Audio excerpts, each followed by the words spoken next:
as the head coach at East Jefferson, Chalmette, Abbeville, and Oconee, Georgia. He guided the Warriors to their first and only state title in 2013, which you've heard about already.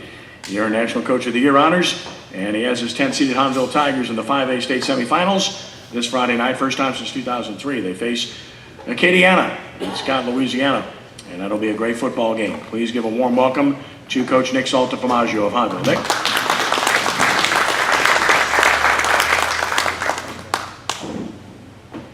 Thank the New Orleans Sports Foundation and Kenny for having me up here. I don't really know why I'm here because I'm with scholar athletes. This is a little known fact. I got a 30 on the ACT. I got a 2 one time, and I took 28 other times, and I got a 1 on each one. I added them all up. I got a 30. So I was very proud of myself in that respect. And then I don't think Bryce and Jerry give themselves enough credit, because I'm gonna tell you what, the hardest thing in coaching is to be the guy following the guy. It is very, I'm going through it at Hahnville. My wife told me the other night, we were in the middle of the game with Covington, and somebody patted her on the shoulder and said, man, can't he call Coach Valden right quick and figure out what to do on offense? I'm like, golly, we've been in the quarterfinals twice, and now we're in the semifinals, but maybe I know what to do, I don't know. But these guys, and if you follow high school football, these guys are following the guys, to follow Nathaniel and Jabbar, and continue it, and have the kids now believe in what you're doing the way Carr does things. And I asked Jerry if we could borrow their defense Friday night, and then Bryce, if we could borrow their defense, and then for Jerry to follow Tony Hull and continue it on, and have them believe in what they're doing. And if we could borrow his offense, we'd have a shot Friday night up there at Acadiana. But just hats off to you two guys, because to keep it going the way you've kept it going, and two programs that I love to watch play. I was at that first game, and you guys play and do it the right way. I especially like their bands, as a matter of fact. I want to introduce some people that I have with me today, and then I'll just give you a little bit on Hahnville, because I was here a couple of weeks ago. Our principal, Coach Brian Lumar, is here, the single greatest basketball player in the history of Archbishop Shaw. He's our principal, multi-talented, he's also a musician. And then I felt like I needed to bring our offensive coordinator and our offensive line coach, because if you followed us along the way, we've thrown for a little bit over 500 yards. But we've rushed for almost 4,000, huh, Dave? Or right at 4,000. And so for us to be able to do that, it's a credit to David Beaudry, a longtime coach in the area, who's our offensive line coach, and Coach Mike Silva, who's not only our offensive coordinator, he's also the assistant head coach for me. And he has the worst job in the world, because I have zero skills with technology. So yesterday, as you guys probably had to as well, the LHSAA sent us information on everything we need for the Superdome. Oh, and it was due yesterday afternoon. So I ran to Mike, and I'm like, Mike, can you help me with this? But those two guys have been instrumental in what we're doing at Hahnville. Just a little bit about us and where we are right now. I remember after the East Jefferson game, I told my wife that I was going to interview for the Hahnville job. And she said, what are you doing that for? And I'm like, well, get in the car. It's the only way I can explain it to you. And we drove out to Hahnville High School. And if you've ever been to Hahnville High School and not just look at the facilities, there's a huge board in the end zone. And it has the consecutive playoff years for Hahnville High School. And the very first playoff year was 1947. And I think we've been in the playoffs probably, Mike, 20 years in a row now, 21 years in a row. 19 years in a row, they've been in the state playoffs. And then there's the other board that has the numerous district championships on it. And then there's the board in the middle that's painted in gold with 6 state championships on it. And I said, if this is why I'm going to do this job, then this is the environment I want to be in. And she didn't know at the time, but the very first Hahnville game that I had ever attended as a coach, but as a high school fan, a good buddy of mine, Eric Collins, and I got in the car and went and watched Mike and Hahnville and Coach Lou Valden play Karen Crow. And we got there, it was probably about 5 o'clock in the afternoon. we had to park on the railroad track, not on the railroad tracks, but by the railroad tracks and walk to get into the stadium. And then Friday night, that happened to us. I mean, our crowd Friday night on both sides, Covington, hats off to Covington. I knew we had a big crowd when I saw Coach Lumaw leave and he came back in a Brinks truck. And he was back in that Brinks truck, counting that money, you know. Not any time did he say, thanks for winning the quarterfinal game. It was like, thanks for budgeting our entire athletic program for next year. But that's the reason that I wanted to go to Hahnville. And it's not just about the athletes, and we are very, very blessed. When you spoke about the river parishes and coaches the same way, we are very blessed in the athletes that we have that come through all those schools, every one of them.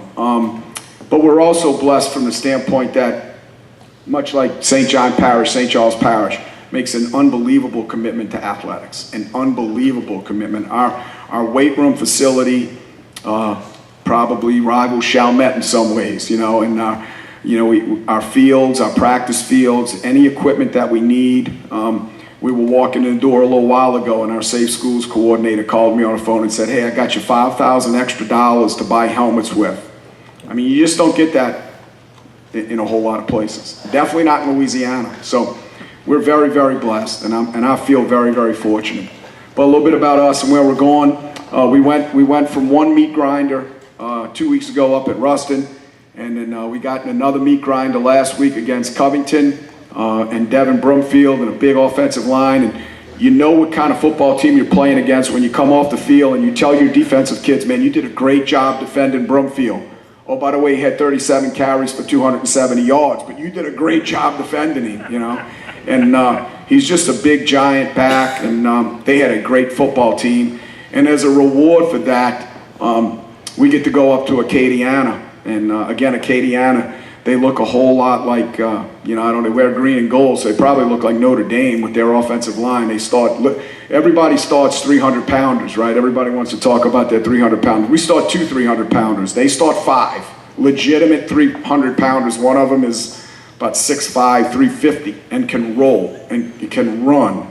And then they're just going to sit back and split back veer, and they're going to pound it and pound it and pound it. And we're not particularly big up front defensively, but we move well. We're strong, and we feel like we play a good scheme. We're a 3-3 stack defensive football team, so we're gonna try to get up in them gaps. But one thing I learned a long time ago from Coach Henry Rando was you don't blitz veer option football. So we're sitting there now going to have to play base football against a team that's really big and really physical on the road, on grass. And we haven't been on grass in a while, so we'll see how Anthony handles the grass. But we feel like we're up to the task. It's a shame. I think about these two guys, and I don't have an answer for it. Maybe Kenny or Ed will have answers for this. The LHSAA really has to come up with a better way to seed teams in the state playoffs. I know when we got our seed, actually helped us. When we got our seed and we were a 10 seed, our kids were angry. We had a last-minute loss to John Ehret in week 2. We laid an egg in week 3. We thought was an egg at the time, but obviously Brother Martin became a very good football team. So when the seedings came out, we were a 10 seed. It kind of made us angry, so it motivated us a little bit. But for these two guys to be playing this weekend instead of next weekend, or just going through brackets the way you go through brackets and you look at how some teams are seeded, I would hope the LHSAA could come up with a better solution to that, because those guys are very, very good, and so is West St. John. And obviously Logansport. I saw them in the Dome last year, very good. But it's like Bryce said, you're in the semifinals. Everybody's good.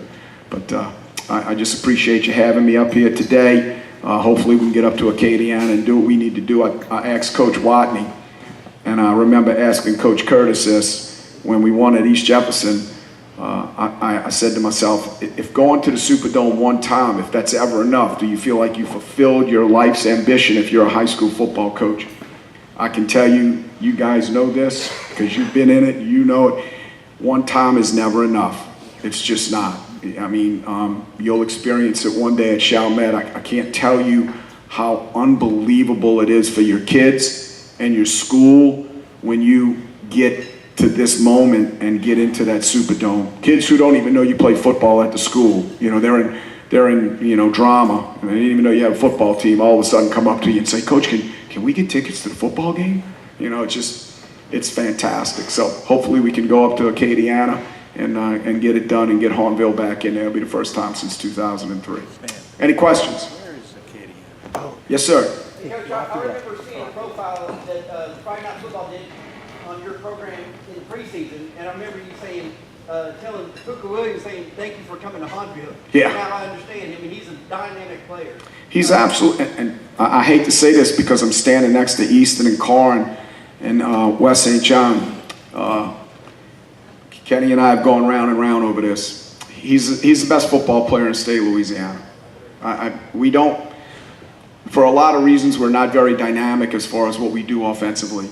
And the other night, I remember telling Mike, again, Coach Randall was my mentor, and there's things in my mind, and I remember him saying, when you get in a tight situation, and I should have done this when I was at Chalmette, and I screwed up when we were at Lutcher, but I remember him telling me this, when you get in a situation to win the game, you run your best play to your best player to your bench. Well, we were winning 24-21, and we had just gotten a kickoff, and no one kicks it deep, so we had to go 80 yards. Mike and Dave called 2 plays. They called we were on the right hash mark, the hash mark closest to our bench. We ran inside via to the back. Inside zone. I'm thinking Acadiana. They were a veer option team. We ran inside zone to the boundary, and we ran power to the boundary, and we gave that ball to him 7 straight times, and it was 7 yards, 11 yards, 14 yards, 7 yards, 8 yards, and then one kid missed, and it was 50. And I've never seen anything like it. Somebody wrote in the paper the other day that he's had a season worth of statistics in 3 playoff games. He's at 958 yards and 10 touchdowns in 3 5A football playoff games, and that's one at Ruston and then playing an undefeated Covington team. So, I made this comment. Every kid wants to get in the dome. And I told him this the other day. I'm at Hahnville. I may be standing back up here and probably will be standing back up here next year. We coach at Hahnville. But if there's any kid that I've ever seen other than Leonard Fournette who didn't get there, that deserves to get in that dome and show 35,000 prep fans what it looks like, it's him. And I just hope we're able to do it. We got a tough task, but Has he committed to you school? he's committed to Kansas, but I think it's a little light commitment, So there's a lot of people that have come in on it. When you're 5'7", 5'8", 170 pounds, people are late on you. But then when you have 3,000 yards rushing in 14 games, all of a sudden somebody's going to say, what's going on? And for me, the best hit of the night, or the best play he had Friday night was Covington squibbed a kickoff to us, and we let it roll through, and it went to the opposite return guy. And we set the wall to our bench on the return, and he led the wall. And I don't know who he hit for Covington. All I know is he hit him on a number, and he was standing, the Covington kid was sitting next to me after the hit. I'm like, oh my God. But I hope we can get it done. I think it would be wonderful for high school football fans to see this kid play. But I can tell you either way, I'll be sobbing like somebody stole my Christmas present when he graduates. So, but again, any other questions? Thank you for having us here, and hopefully I'm back next week because we're still playing.